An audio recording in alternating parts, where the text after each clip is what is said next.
Hi everybody and welcome to Mike's Movies. It's time for another tank review. This time we're going to be looking at the Waltersons Heng Long Premium Sherman M4A3 with 105mm howitzer fitted. I got this from tankzone.co.uk and they've been very helpful, and I'll come back to that later, but I haven't found anyone else that sells this particular model of tank, so that's where to look if you want one at the moment. So let's get the box open and see what we've got.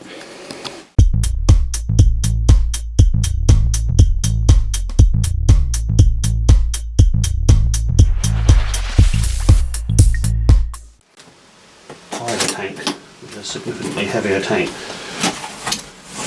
Now when it opens you need to flip it over. Got a letter from Tank Zone inside, and that says accessories are under the lid. Let's have a look. Oh yes, there's the accessories in there. Look. So we'll get everything out and see what we've got. Right, almost like a magazine, especially for the tank.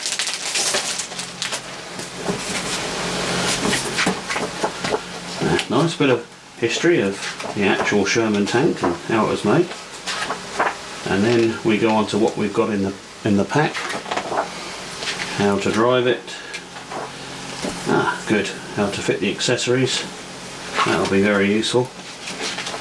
And how to detail it up, which we will definitely do. As I say, I'd love to get it looking like the illustration on the package. Alright, inside under this we've got the radio. It comes with batteries and some of the BBs. I didn't go for the infrared version because charger.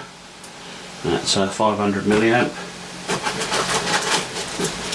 I've got tank commander, and very importantly, I don't know if you can see that in there, that is the machine gun. Now it's a piped light thing. It looks solid but it's not, but it will flash when you stick it in. But remember, that comes in that package.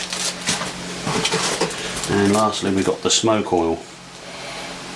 Right, let's get the tank out. Oh, there she is.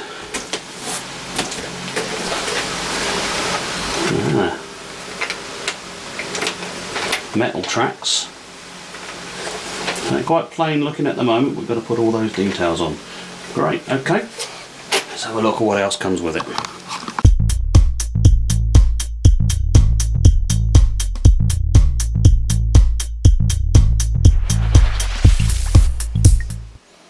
Pretty much a standard radio transmitter with screw-in antenna.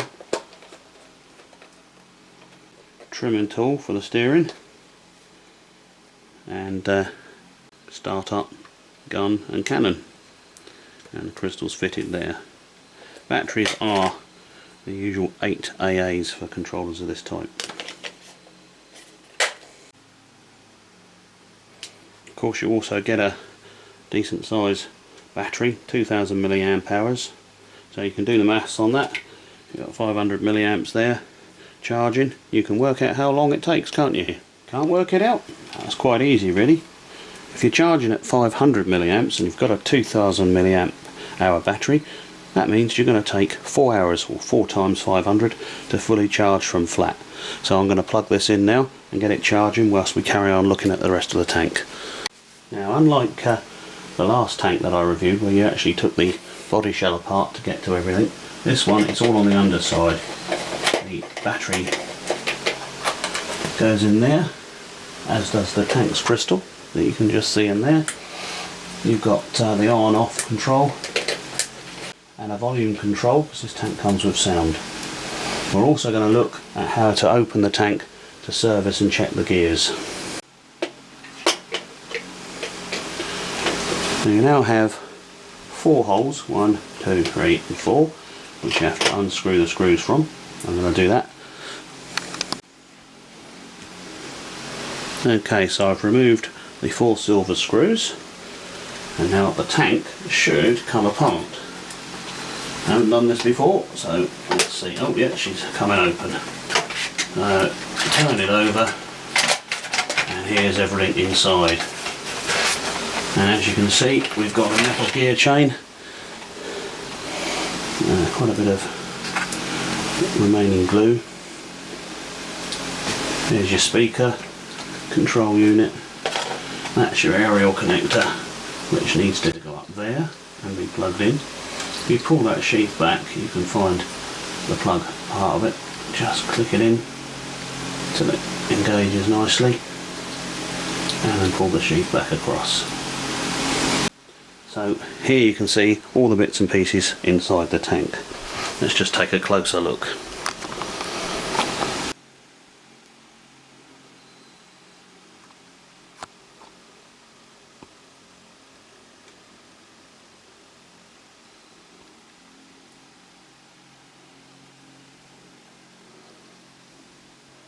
Plenty going on in there. Now it's up to the individual tank owner, of course, but I like to do a one-off lubrication of the gears and motors using a good quality oil and gear lube. The particular ones I use are called Hob E Lube, and if you look them up online, I'm sure you'll be able to find where to get them.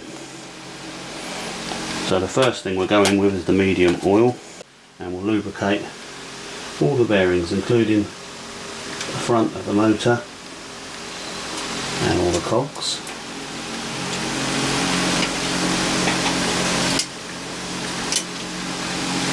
Back of the motor, but only very slight, because that's where the motor brushes are, and you will get trouble if you put too much oil on them, be warned.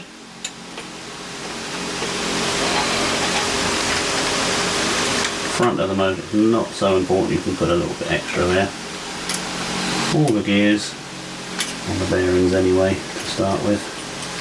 Some people don't like to put oil on because they worry that as dust gets drawn in it will get sticky and cause problems. But the vents are at the back on this tank, so shouldn't be too much of an issue. Now the gear lube is just an extremely thick grease almost, but it won't fly off when things are moving, so it will stay where you put it and shouldn't make much of a mess. Again, just lube up all the cogs and gears. I'll stop the camera now, finish that and come back. I'd also like to put a drop of the gear lube on the turret cog, just all the way around, just to make sure it moves nice and smoothly, and on the back of the motor as well. The rest of it's encased, and we hope that that may have already been greased. So that's really all there is to do. You can have a look at your connections and make sure everything's correct, and the next thing to do is put it all back together and we can start looking at testing the tank. Okay, once you've made sure that the body is completely lined up, all you need to do is replace the 4 screws. And, when you're putting the body back together, make sure there are no wires or anything trailing over where the screws are going in. Bear in mind you're screwing into a plastic pillar, so do it up tight but not over tight, otherwise you may strip the thread.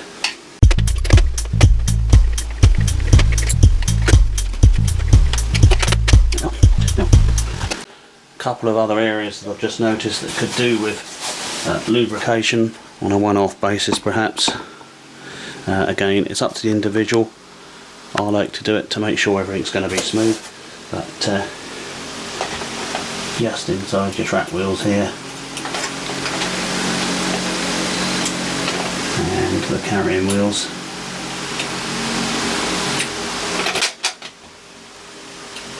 It could pick up dust, but it all depends where you're going to run your tank. You're just putting a drop, you're not going to flood things. Right, that's it, that's the tank serviced. That was pretty quick really.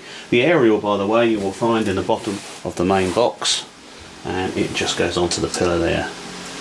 A little bit of encouragement just to slide it down. And what have we got? Well, there's your location of the BBs, they go in there. That's for your tank commander, no doubt. And we've got machine guns to fit, etc. Just having a look where the smoke oil's got to go in next. Okay, here we are. Your smoke oil is going to need to go into these two exhaust outlets. A little bit fiddly.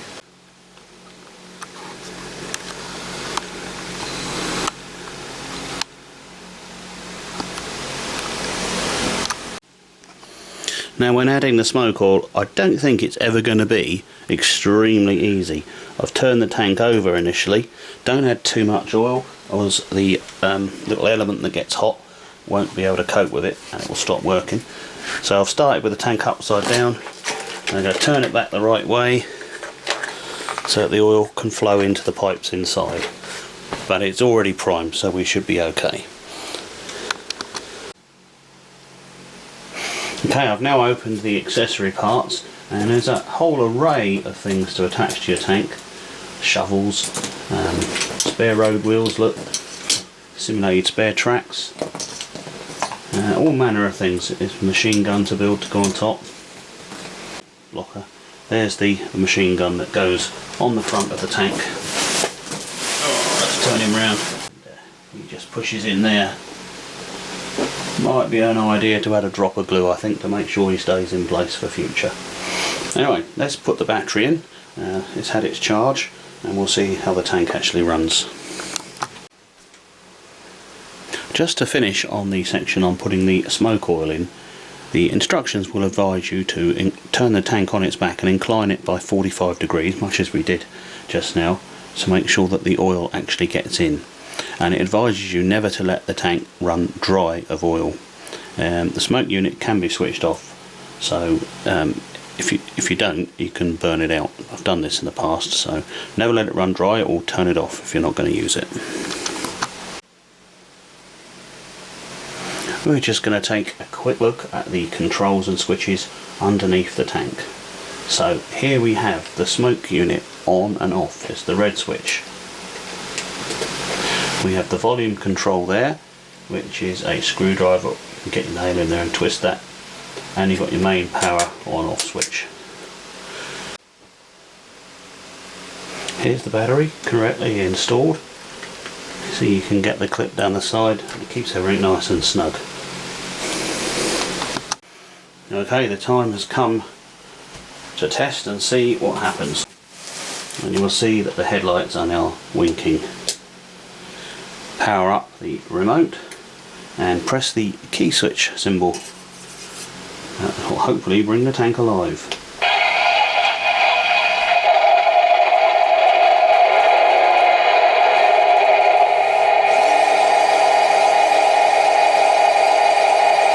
I'll probably turn the volume up because it's overpowered by the sound of the smoke unit.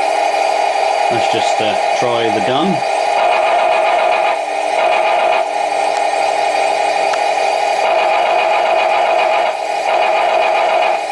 That seems fine. And now the old cannon effect. Turret control.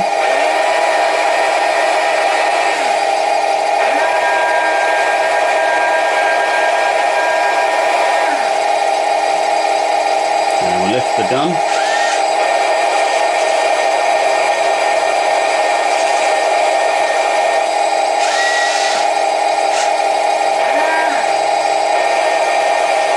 I have installed a BB, so let's try firing one.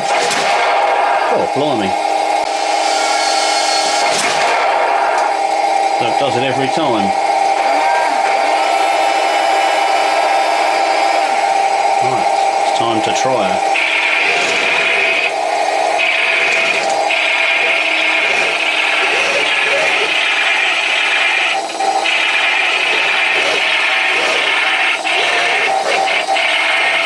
So we've got red lights at the back, and I don't know if you can see the smoke is actually working underneath.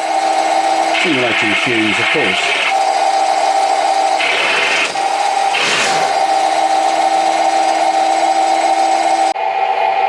Okay, I've now turned off the smoke unit just to save a bit of smoke oil and take a little look at the movement.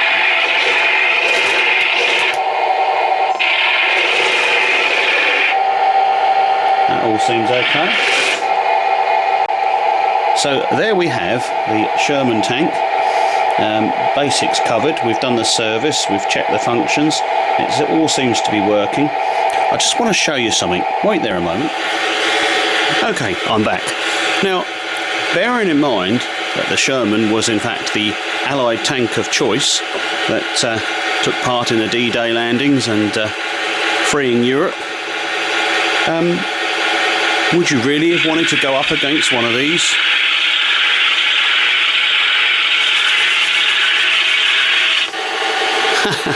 The size of the Tiger tank by comparison is brave chaps indeed. Anyway, the next part of this video will show the detailing of the tank and then some trials out in the garden, and then it will be complete. See you later.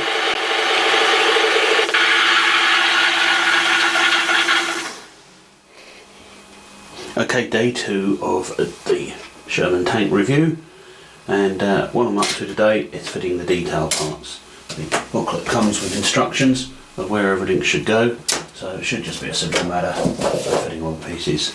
Probably going to need a scalpel to trim up the bits as you take them off, and a glue to stick them together. Now, it would take far too long to run the video and show you that, so what I'm going to do is do a bit of speeded up film.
One thing of note, I believe that this is showing that you should use some of the supplied self-adhesive double-sided tape to hold down the various details. Myself, I'm going to choose just to glue them in place. I think it'll look much nicer, so I shall be discarding those.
Okay, I've now got round to the stage of doing the transfers. I've cut all these out individually to start with. The Britan ones, I couldn't find any references to those online, so I've discarded it. That's another option, but we'll stick with the standard US ones. When applying the transfers, I found it useful to use a Kindle type stylus just to make sure that there are no air bubbles under it.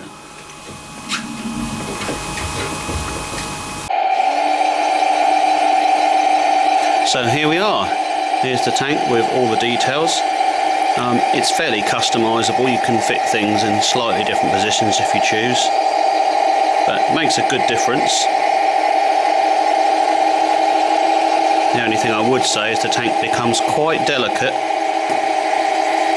once all the bits are on it, which may be a problem for introducing fresh smoke oil.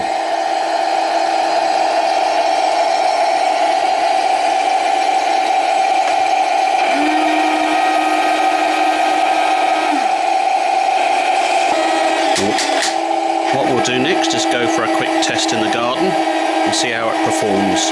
And that will be the end of this review video, but keep tuned to my channel because there'll be more from this tank and others fairly soon.